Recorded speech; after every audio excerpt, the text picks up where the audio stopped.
My name's Will Nash. I'm back at Warnham for my second sculpture. It's been a month since we finished the back bothy, and we're sort of well underway with what we're calling the Tri-Helix, which is made up of 69 chestnut rails, which are normally used for post and rail fencing, which is a very traditional thing in Sussex and Kent. Like the back bothy, the idea was to work with some kind of local material, but to perhaps use it in a slightly different way. We basically pre-drilled all of the chestnut rails, and then today we're making up sort of, I suppose, the next set of units. So initially we got the 69 rails. We're turning those 69 rails into 23 equilateral triangles. Well, today we started off by moving the stack of timber from one position to another near the work site, and then we've been assembling the triangular structures which are going to form the whole sort of frame as it twists through the greenery here. Each triangle is held together by 2 bolts on each corner, and a metal plate which causes the structure slightly to twist as it goes together. Done about 6 triangles of the structure, and we've got another 16 to go, 17 to go.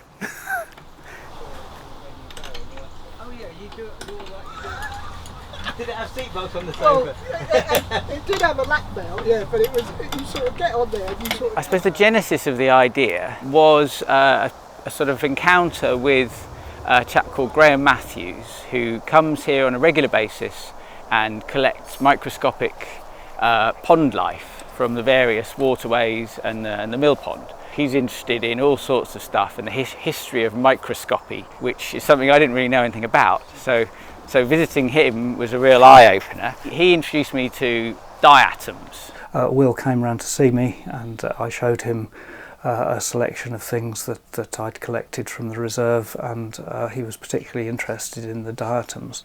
Diatoms are single-celled algae, but they're unusual in that most plants have cellulose cell walls, whereas diatoms impregnate their cell walls with silica, so basically their cells are like little glass houses. Diatoms have inspired artists and scientists like Ernst Haeckel and Buckminster Fuller. And so I'm sort of following in their footsteps, essentially. The idea of finding something extraordinary in nature and then taking it into the design world.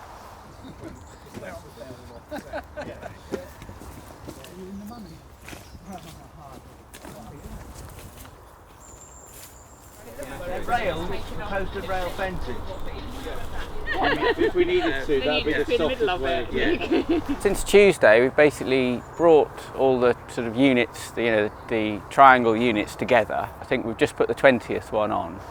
I've had various helpers from the first day with the Square One Design guys drilling holes. Day 2 I had Ian and Al, and day 3 I had Al and Steve, and now I've got loads of people today. So hopefully we can get it finished off. So last triangles on and ground anchors in and tidying up, trimming bolts, that sort of thing. So yeah, we're nearly there. Should we get it on your end? Just going on there. Yeah, that'll go in there, won't it? Yeah. Yeah. Okay. So let's lie it. Just take it out of the slot.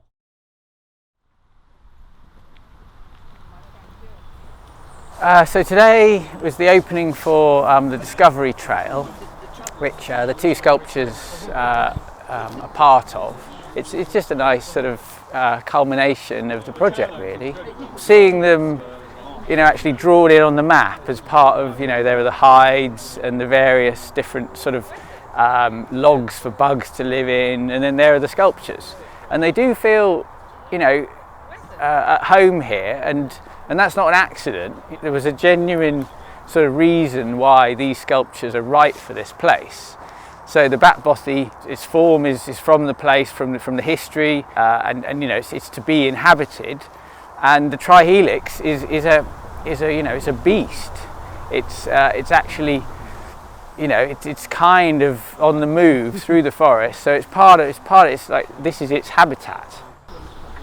I feel really good about this as a sort of a concluding day. I look around all these people who are doing the trail, and you know, one way or another, I've interacted with most of them. So all of these people are part of the, you know, the process that's led up to these sculptures. This isn't really, you know, it's not for me particularly. So it's sort of like a group effort to get to here, and I'm lucky because I'm allowed to come up with ideas and have these people help me realise them.